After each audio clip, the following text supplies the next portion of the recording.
Hi, I'm State Senator Joe Markley at the Capitol. It's Tuesday afternoon at 5 p.m. We're in crunch time, and it's about as crunchy a time as I've ever known up here at the state capitol. We were in last night until 4 o'clock this morning, something I think never should happen. And of course, the result of that is now it's 5 in the afternoon and we haven't gone back in yet. We end tomorrow at midnight, no matter what happens. And everything right now revolves around the budget. So what you're going to get is a snapshot of the current situation. I can't guarantee that anything I say will still be true in 2 hours. There's a deal that they're attempting to put together. The Democrats are trying to scrape up enough votes to pass a budget which would require $2 billion in new taxes. That's the second largest tax increase in state history, exceeded only by the tax increase that Dan Malloy and the Democrats passed 4 years ago.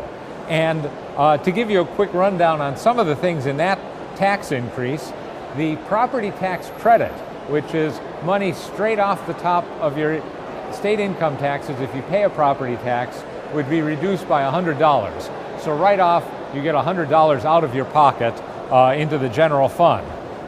This proposal would actually go ahead with what's called the unitary tax, which requires corporations which operate in Connecticut to file all their income nationally and to be responsible for some additional taxes. This is the main tax increase that led GE and some other major corporations to say they would leave the state if we imposed it. That is still in the tax package as it stands. It would also involve an increase over 2 years, 25 cents a year in the cigarette tax.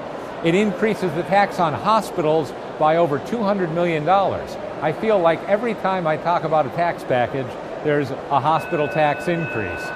As much as our hospitals struggle, the state keeps coming back and taking more and more money away from them.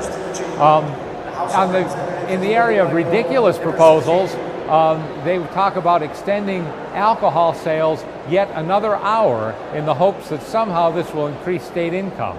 You know, these hours, I think, become less and less useful, and the idea that people are going to be purchasing alcohol between 9 p.m. and 10 p.m., I think there's very few sales made in that time. It also would put Keno, the restaurant gambling game, into effect here in Connecticut. I've always felt that's a very bad idea, a regressive tax, something that is going to fall on people that are inclined to gamble maybe too much, especially if they're in a bar drinking. It also creates a new tax on ambulatory surgical centers. There's one in Waterbury, there's one in Southington, there's a number all around the state. They would be taxed for the first time. The sales tax would be extended to things like car washes, to parking lots and parking garages, and there'd be about an $8 million tax increase on the insurance agencies, and a number of new tax brackets would be created in the state income tax. When Malloy became governor, there were 3 tax brackets. They're now talking about having 7. And of course, in every case, what you're doing is creating an in-between bracket which you can then increase. So nobody's income tax would go down, but a number of people's state income tax would go up to different degrees. That would be done to support an appropriations budget which increases state spending by 4.12% next year and 3.25% the year after. So again, every year I have been here, I've seen the state budget grow, and always by a substantial amount, despite the fact that we really don't have any money and the economy has not recovered. The number of state employees would be increased. We would not fully fund the debt service, which the governor made such a point of talking about. They would propose closing intake to the Connecticut Home Care Program, that program which I was happy to be part of initiating 30 years ago, which has kept people in their homes and saved the state money by keeping them out of nursing homes. They would close further access to that program, and they would reduce payment to Medicaid providers, which are largely nonprofits, visiting nurse associations and so forth, by $10 million a year.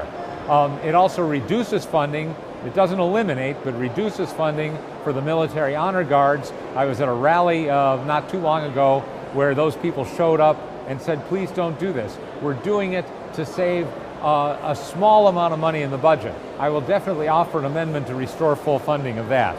And another thing they want to do is increase probate court fees. The governor's proposal was to give the probate court system no money and to have them recover all their expenses through fees.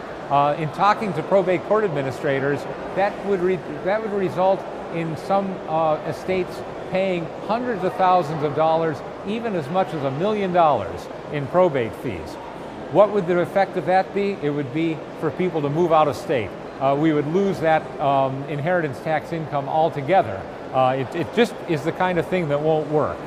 And all of this is also predicated on really ignoring the spending cap.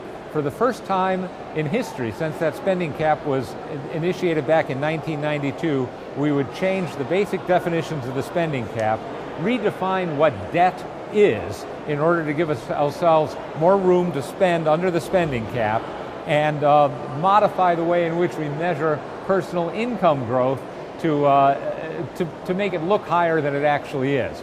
It's a series of bad proposals. I don't know if they're going to have the votes to put it into place or not. You'll know from watching the news. But if we haven't voted on this budget, and I don't think we will have by the time you see this video, again, I would encourage you to call Democratic state representatives and state senators and say, no new taxes, we can't afford it. The Republicans will be unanimously against this tax increase. We need to get some good Democrats to stand with us and to force the governor and the legislature back to the drawing board to come up with a budget that the people of Connecticut can afford. This is Joe Markley at the state capitol, and I will be back to you with a wrap-up tomorrow night.